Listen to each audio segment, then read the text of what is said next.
Coming up, the Australian share market has its worst one day in 6 weeks on rate cut doubts, and iron ore tumbles. We'll have the details in a moment.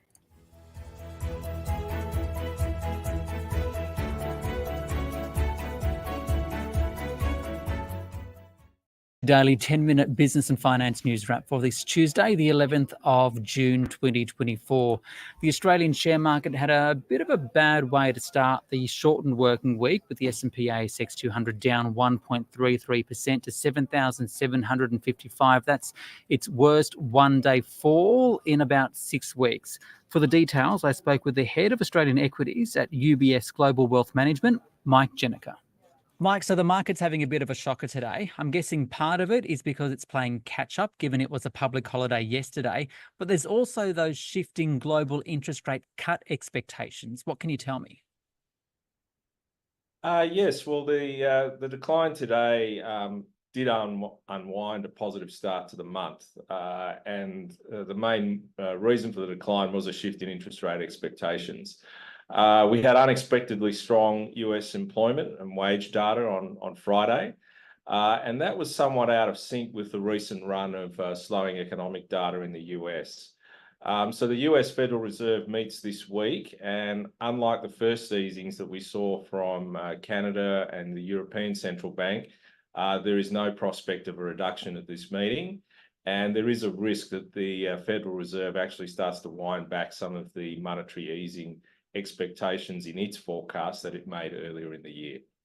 What's your take on what Australia's Reserve Bank will do? We heard today from the economists at ANZ, the first of the big four banks to push back their expectations for the first rate cut from November to February next year. What's the market expecting the RBA to do, and why? The market is expecting the Reserve Bank to lag the global easing cycle. Although growth has slowed in Australia, inflation is higher than in other countries, and unemployment is still relatively low. The policy rate in Australia is also lower than many other countries, as the Reserve Bank has been pretty keen to avoid the risk of over-tightening. So where we are right now is that the markets are fully pricing a rate cut by the middle of next year. UBS, we are forecasting the first rate cut to be in February, and that's been the case for a little while because we are expecting inflation to decline into 2024. So no rate cuts this year, beginning next year. So how do you view the whole move lower in interest rates around the world? Will it be in sync, or will there be different lags depending on where you are in the world? The timing of rate reductions will differ depending on those different starting points and the inflation dynamics that are playing out in different countries. So we have seen Canada and Europe already begin the rate reductions. We're expecting the US to, the first rate cut, our expectation is in September, although that could get pushed out to November.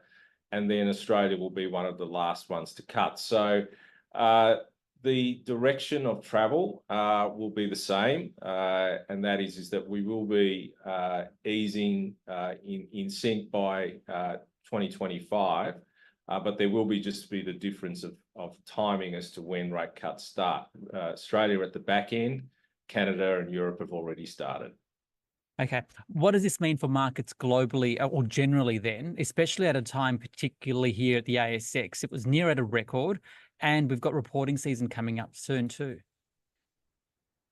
Yes, well, equity markets have performed well, but they are trading on the expensive side of history, and the ASX is no exception to that. Where valuations are full and profit growth is actually somewhat negative at the moment. So we wouldn't be surprised to see a period of consolidation or potential correction for equities, including the ASX. But nevertheless, the UBS base case is for a global soft landing and for central bank easing to commence over the next few months. So that will be supportive on the macro front and for a bottoming out of the profit cycle. So Australian growth should also strengthen as we get the impact of fiscal easing from both cost of living relief and the tax cuts.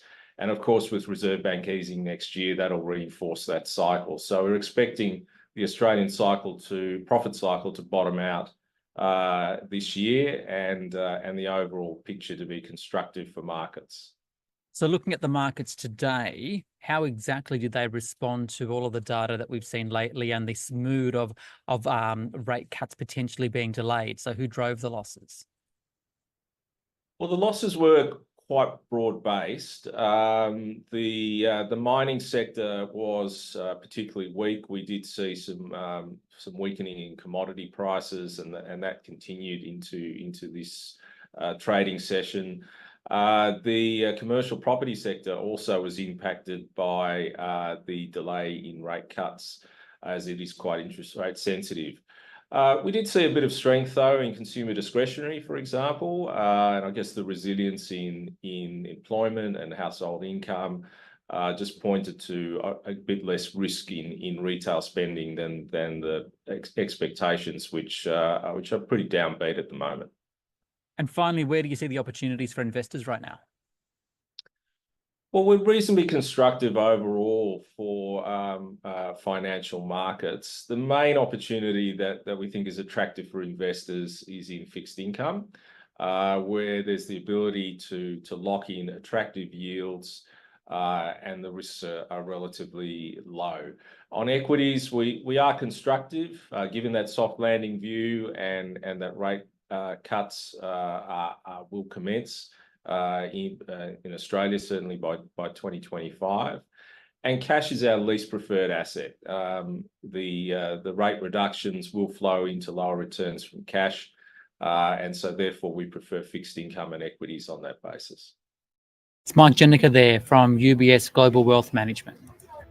This SBS On The Money stream is provided for informational purposes only.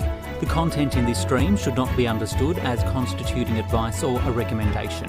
It is not personal advice and it does not consider your personal circumstances or objectives. You should contact a licensed professional before making any